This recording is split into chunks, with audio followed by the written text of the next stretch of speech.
Hello, everyone, and welcome back to another episode. I'm your host, the Millennial Investor, and in today's episode, we are going to be talking about inflation. And in the CNBC article, Powell says inflation is still soft, and the Fed is committed to its current policy. Now, we're going to go over in this video a lot of things that have to do with inflation. We're going to look at daily Treasury yields. This is posted on the governmental website, treasury.gov. We're also just going to talk in general about what inflation is, why it's bad, and how it looks differently in different parts of the world. You can see America is very low inflation compared to other areas of the world. And then we're going to talk about the negatives for inflation and how you can protect against it. Because I see one alternative that I see almost never brought up. I see almost nobody ever talk about this, and I'm honestly not sure why. I think just because it's a little bit of a less popular investment, and it's not something that I would certainly recommend, but it is an option for those of you that are out there worried about inflation. But before we get into all that, my name is Jordan. I'm the Millennial Investor. I track my annual and monthly dividend income through these charts right here, and as well as list the 23 companies that I currently own in column A right here. And if you look down below, I also track my portfolio value and my monthly YouTube income, and we will be updating these charts next week. So in about, I think, 2 videos from now, we'll be giving an update on both of these charts. And then I have my 5 investing goals for 2021 with an annual dividend income of $600, portfolio value of $20K, YouTube income of $3,000. We are going to crush that. 150 referrals to M1 Finance, and then 20 out of my 24 companies that I started with in 2021 to raise their dividend at least once. And as you can see, one of those goals is to refer 150 people to M1 Finance, and we are doing so good with that because we've already referred 96 people getting started in the first 2 months of 2021. This is the last time you will ever see this, probably anytime soon. Right here, you see this bullet point that I'm highlighting here. Give 30, get $30. This means that right now, when you use this link, this is down below in the description. If you use my referral link and sign up with them on Finance and deposit $100 to the platform, you will get $30 for getting signed up. It's usually only $10, but right now it's $30. And this is the last time I will be posting a video that this is available. This promotion ends Sunday, so if you don't sign up with this within the first 2 days or so of me signing up with this, you only get 10 rather than that big bonus of 30. So go ahead and use that if you're interested in getting started with a free, awesome brokerage with no fees whatsoever. And if you also check down below in the description, there's also lots of other things as well, including my pie if you want to look at it or invest in it yourself, or if you want to check out other things like Yada savings accounts where you can put lottery tickets together in your savings fund, or if you just want to check out other things like credit card referrals, mentoring calls, lots of other things. That's all that stuff down there below. But let's go ahead and get started with what Jerome Powell had to say about inflation and the economy. Now, obviously, he spoke for a very long time, and I just want to give some quick bullet points and relate to how this can affect us as investors going into 2021 and into the future years and months. Inflation and employment remain well below the Federal Reserve's goals, meaning easy monetary policy is likely to stay in place, Central Bank Chairman Jerome Powell said on Tuesday. Despite a sharp rise this year in bond yields, that has accompanied heightened concern over inflation. Powell said price pressures remain mostly muted and the economic outlook is still, quote, highly uncertain. The economy is a long way from our employment and target inflation goals, and it is likely to take some time for substantial further progress to be achieved. Now, he is talking about that monetary policy is not going to be stopping anytime soon, and that more than likely this whole money printing situation is going to continue to happen going into 2021, maybe even into 2022. Now, if you look at today in the markets and you look at the 3 major indexes, we have the SPY, the S&P 500, down 1.5%, the Dow Jones down right at about 1%, and then the NASDAQ, the QQQ, is down over 2.3%, almost 2.5%.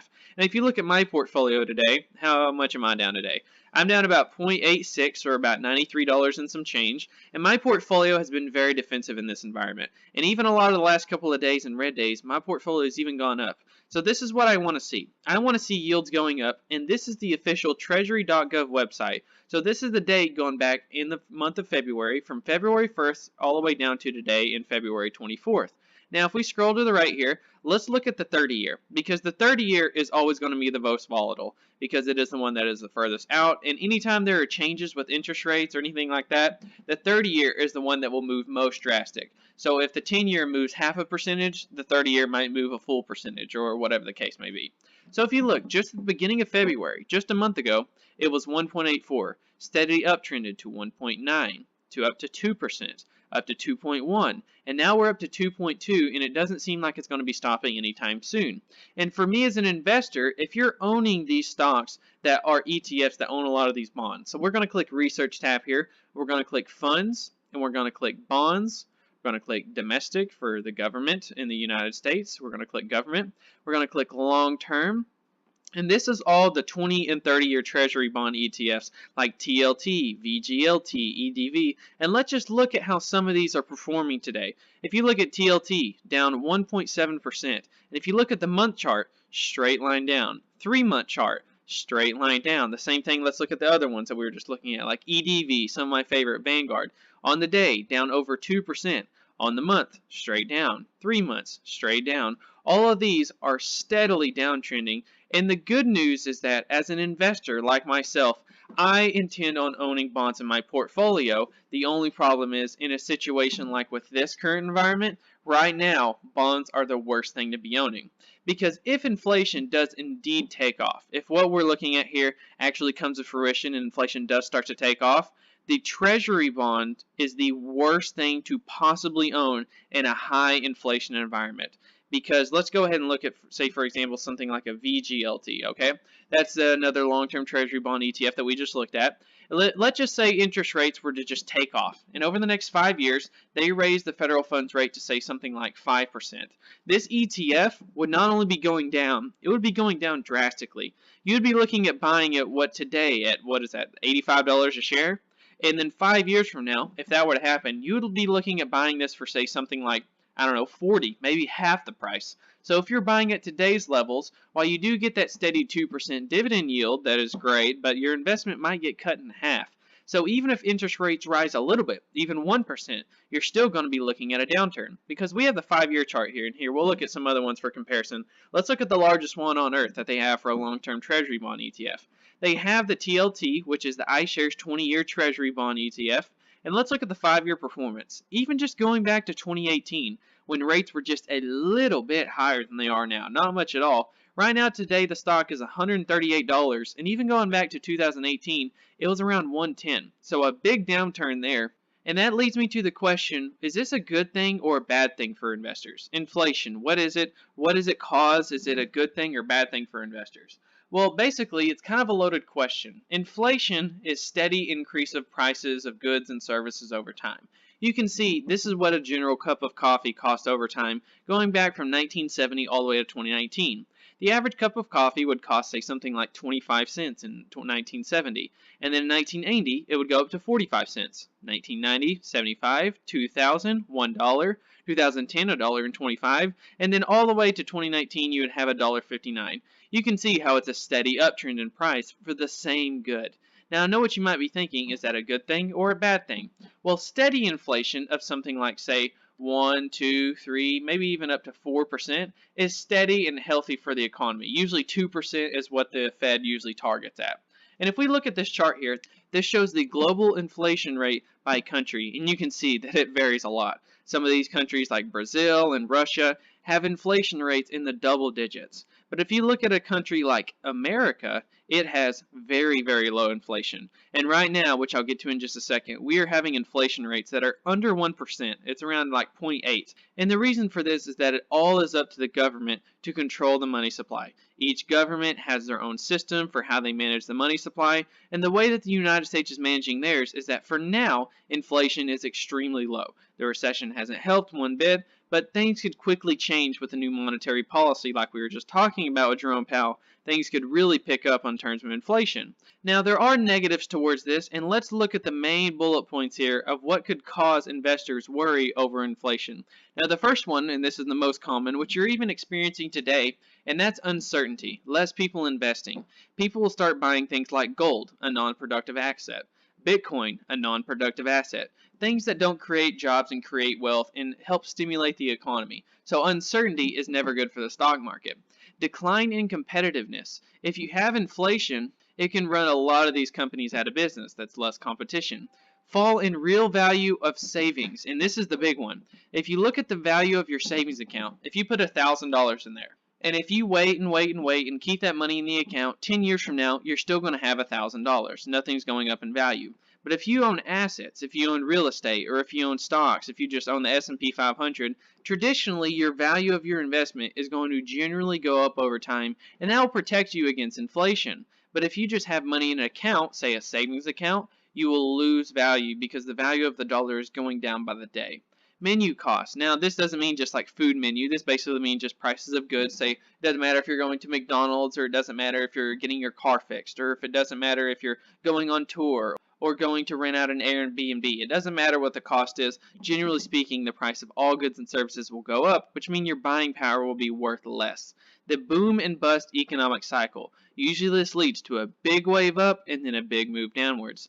And then the potential fall in income is another big one. If you make, say, $50,000 a year, that $50,000 a year can now buy less because the goods cost more. So if you make $50,000 today, and if you make $50,000 5 years from now, you can buy less. Because like I said, that's something basic like, say, a loaf of bread might cost $2 a loaf right now, and then 10 years from now might cost $5 a loaf. And if you're still making the same amount of money, that means that you have less buying power. You have less to invest, less to reinvest back into your savings, do anything like that.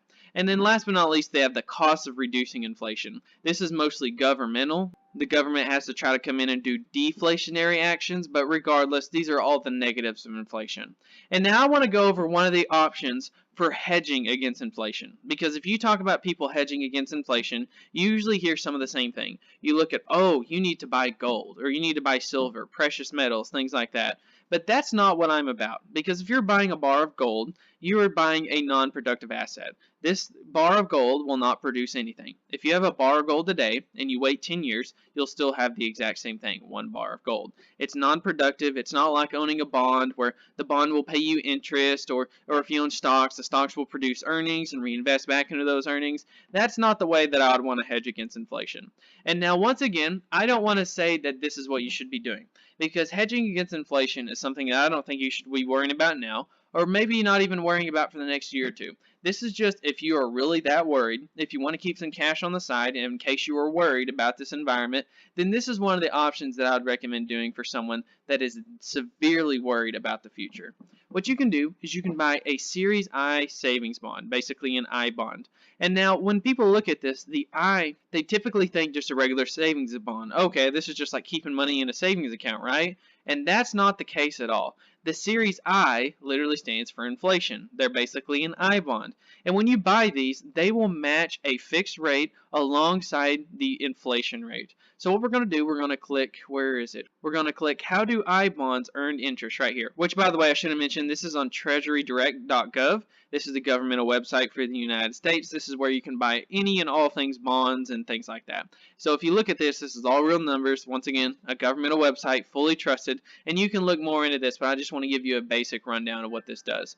Every single year, twice a year, in May 1st and November 1st, they will set what the inflation rate is for the economy and match the I bonds with it. And that will set what investors will get for owning these inflation bonds, these I bonds, right? And if you go back here, it shows information going all the way back to 1998. Now let's look in comparison to some times when inflation was much higher. So let's look at times for, say, for example, like 2008. 2008 was really high. These would be paying out a little about 2.5%. Now if you look in times of negative economic growth and deflation, these will go down in value. So that's not why I recommend holding them. But the good news is they also pay out a fixed rate as well, and this varies drastically. You can see back when interest rates are higher, going back to the late 90s, they were paying out 3-4% of a fixed rate, as well as their traditional inflation rate. Now the good news about this is you can see how this inflation number varies dramatically. Sometimes it's in the low 1%, sometimes it's in the high 3%. It varies a lot. But as inflation were to hypothetically go up, if you were to own these bonds, these would never lose their value. Because if inflation went up to, say, something like 10%, then these I bonds would start paying out 10%. If inflation went to, I mean, this is really crazy, unhypothetical, but let's say inflation were to go up to, say, 20%. These bonds would start paying out 20%. So basically what this will do, it won't give you a whole lot of return outside of the fixed rate, but if you're owning these I bonds, it will protect your money against inflation. Now these cannot be bought through paper anymore because these banks don't sell I bonds and paper anymore, not like the good old days, but you can buy these online electronically through treasurydirect.com. And once again, while it's not something I'm going to be screaming that inflation is going to be taken over and equities are in trouble and you should be selling your stocks, it's not something I recommend one bit. But if you are really worried about inflation and it is that big of a deal to you, this is what I see as the best option because this is a no risk investment. The only risk to your investment is if the government defaults on its payments, and if that happens, we got a lot bigger worries. So hopefully you guys got some value out of this video. I bonds is what I would recommend as a hedge for inflation. But thank you guys so much for watching, and go ahead and get signed up with that referral link. Like I said, this is the last opportunity to ever have this chance to sign up for $30. But if you want to go ahead and do that, I'd really appreciate it. It helps support the channel. But thank you guys so much, and I'll catch you guys next time.